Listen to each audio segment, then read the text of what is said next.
Hey everyone, welcome back to my new vlog. So guys, दिनै आं मोनसे recipe लानानै फैदों नोंथांमोननि सेराव. So guys, आं दिनै नारजिजों अमा गोरान संनो नागिरदों आरो लोगोफोर. So बेखौनो नोंसोरजों एसे शेयार खालामनो सानदों. नारजिजों अमा गोरान संगोन ओमफ्राय मैथा गोखाजों अमा बेदर संगोन आरो. So लोगोफोर मा सङो नोंथांमोना नायलांबाय थाबानो जाबाय. So आङो संनाय मानायखौ बारा भिडिअ लानो हानाय नङाबो जानानै मोजाङै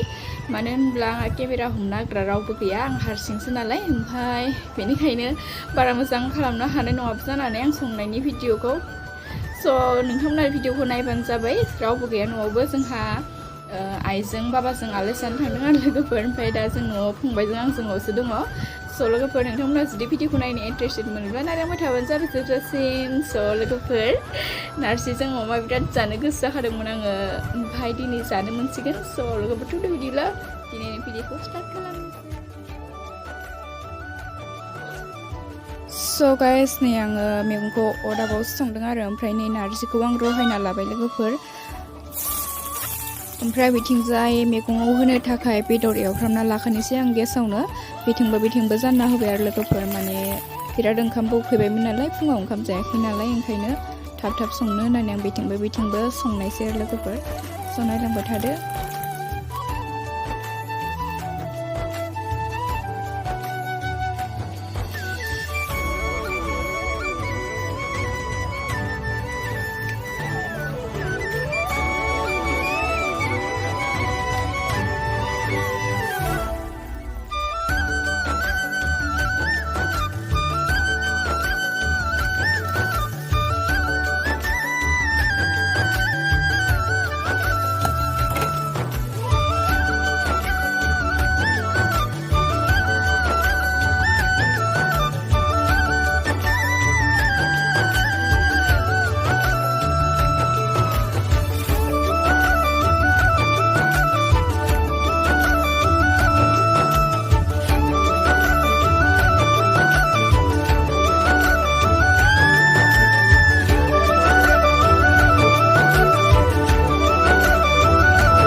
तो गाइस नै संखांबाय ओमफ्राय बे जाबाय आलुजों अमा बेदर एवनायमोन ओमफ्राय बेथ' नारजि अमाखा